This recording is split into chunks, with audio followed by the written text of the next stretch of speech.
morning, everyone. In midtown Manhattan early this morning, 50-year-old Brian Thompson, the CEO of UnitedHealthcare, was shot and killed in what appears, at this early stage of our investigation, to be a brazen, targeted attack. This does not appear to be a random act of violence. The victim was in New York City to speak at an investor conference. It appears the suspect was lying in wait for several minutes. And as the victim was walking to the conference hotel, the suspect approached from behind and fired several rounds, striking the victim at least once in the back and at least once in the right calf. Many people passed the suspect, but he appeared to wait for his intended target. The suspect fled, first on foot, then on an e-bike, and was last seen in Central Park on Center Drive early this morning. The victim was removed to Roosevelt Hospital, where he was pronounced.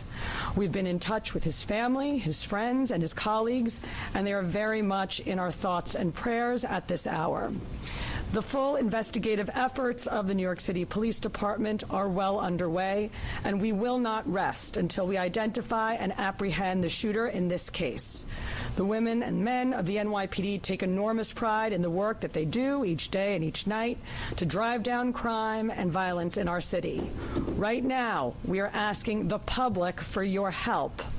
If you have any information about this case, call Crime Stoppers at 800-577-TIPS. We have increased the reward in this case to $10,000. I want to be clear. At this time, every indication is that this was a premeditated, pre-planned, targeted attack. Millions of people will be enjoying the tree lighting tonight, among other holiday events, and the NYPD will be out there with them, keeping them safe.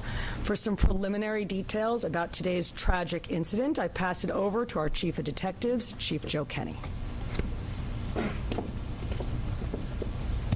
Thank you, Commissioner.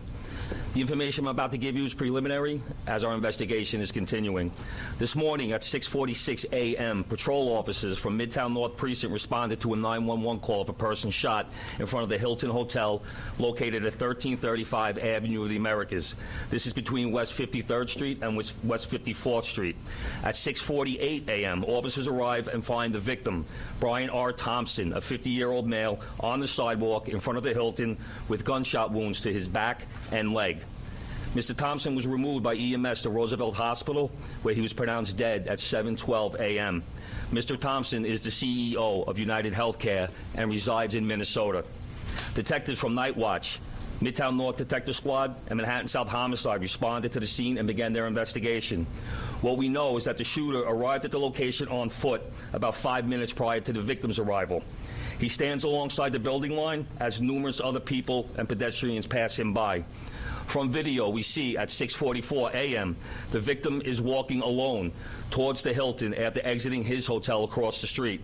We believe the victim was headed to the Hilton Hotel to attend the United Health Group Investors Conference that was scheduled to start at 8 a.m. The shooter appears to be a light-skinned male. He's wearing a light brown or cream-colored jacket, a black face mask, black and white sneakers, and a very distinctive gray backpack. The shooter steps onto the sidewalk from behind the car. He ignores numerous other pedestrians, approaches the victim from behind, and shoots him in the back. The shooter then walks toward the victim and continues to shoot. It appears that the gun malfunctions as he clears the jam and begins to fire again. The shooter then flees on foot northbound into an alleyway between 54th Street and 55th Street.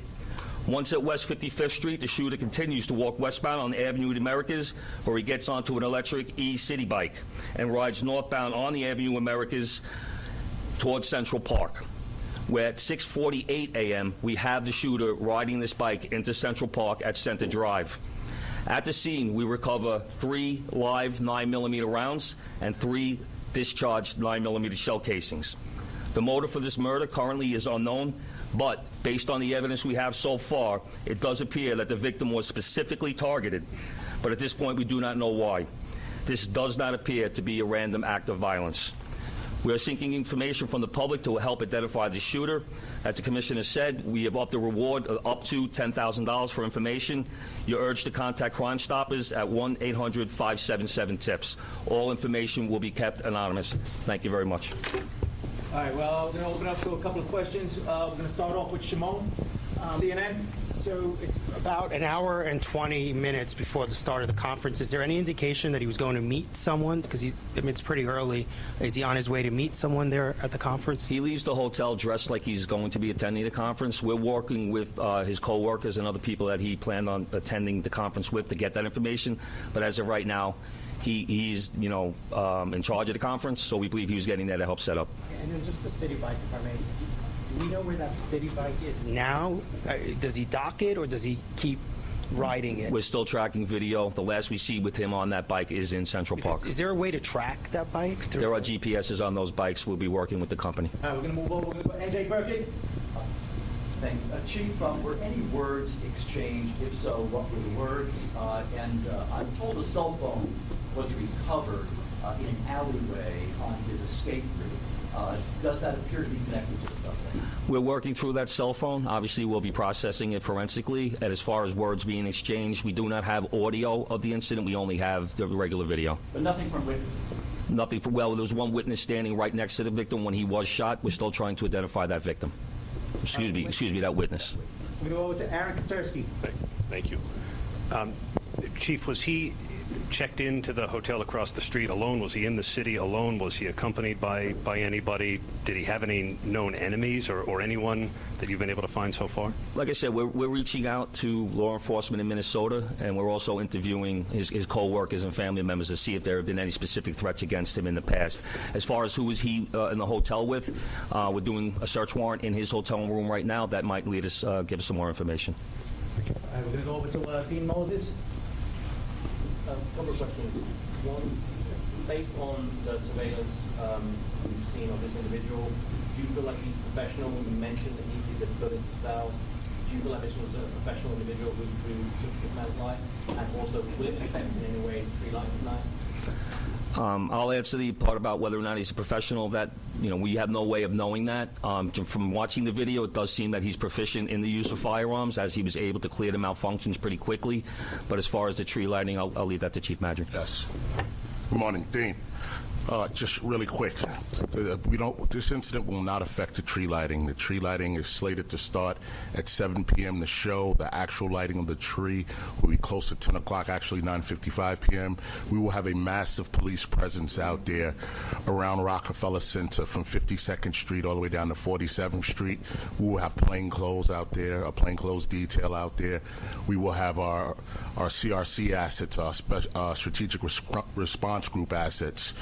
We will have our intel division out there, a lot of assets out there to make sure people can come out and have a good time. And we're going to have additional police officers in the subways as well, so people can take mass transit to make it easier to travel into the city and enjoy the tree. This is a terrible event, but we're going to go on, and people are going to enjoy the tree lighting tonight. All right, we're going to move on to Marsha Kramer. I wonder if you could tell me, the mayor said that there was evidence recovered at the scene that would indicate that this was not a random event. I wonder if you could tell me what that evidence was. And by looking at the gun, it appears that there's a silencer on the gun. Was there a silencer on the gun? And does this indicate not only that it was premeditated, but this is somebody who knew his way around guns and might have been a professional? Once again, we won't know that until we complete our investigation and identify the shooter or recover that firearm. You see a glimpse of the gun in video, so we're not able to make a determination on whether or not a silencer was used on that quick glimpse of video. Is that a silencer? We can't tell from that little glimpse of video. I'm not going to commit to saying that at this time. That would be part of our investigation. And what evidence did you... There's a cell phone recovered in the alleyway, and once again, we will process that forensically and see if it comes back to this shooting. So you don't think that the cell phone was part of Brian Thompson's... was on Brian? Once again, this investigation is less than 5 hours old. That will be part of our investigation. All right, we're going to move on. We're going to go to Joe Marino, New York Post. Chief, do we know when Thompson arrived in New York City? My understanding is he was staying close by to the Hilton, but not at the Hilton. And has anything in the reverse video cameras indicated that these two individuals crossed paths at all? As of right now, based on the current video that we do have, it doesn't appear that they crossed paths, and he arrived in New York on Monday. All right, we're going to take 2 or 3 more. We're going to go Rocco, Daily News. Chief, did he typically travel with a security detail? And even though it's early, is there anything to indicate that there had been issues with, let's say, a patient who was denied coverage, either back in Minnesota or more recently, someone who lives here? From speaking to other employees that traveled with him to New York, it doesn't seem that he had a security detail. He left the hotel by himself. Was walking, didn't seem like he had any issues at all. So I don't think he did not have a security detail. And as far as denied coverage, I know that's typically an issue with these major companies. Any reason to believe he had been the subject of a threat? Once again, we're looking at everything. We're looking at his social media. We are interviewing employees. We are interviewing family members. We will be speaking to law enforcement in Minnesota. We're going to do 2 more before we wrap up. Shayna?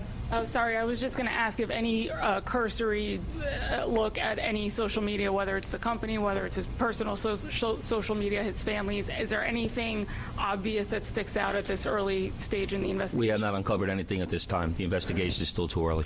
We're going to go last question over here with Jake. How's it going? With the suspect still at large, last seen in Central Park, are you urging New Yorkers to avoid the park?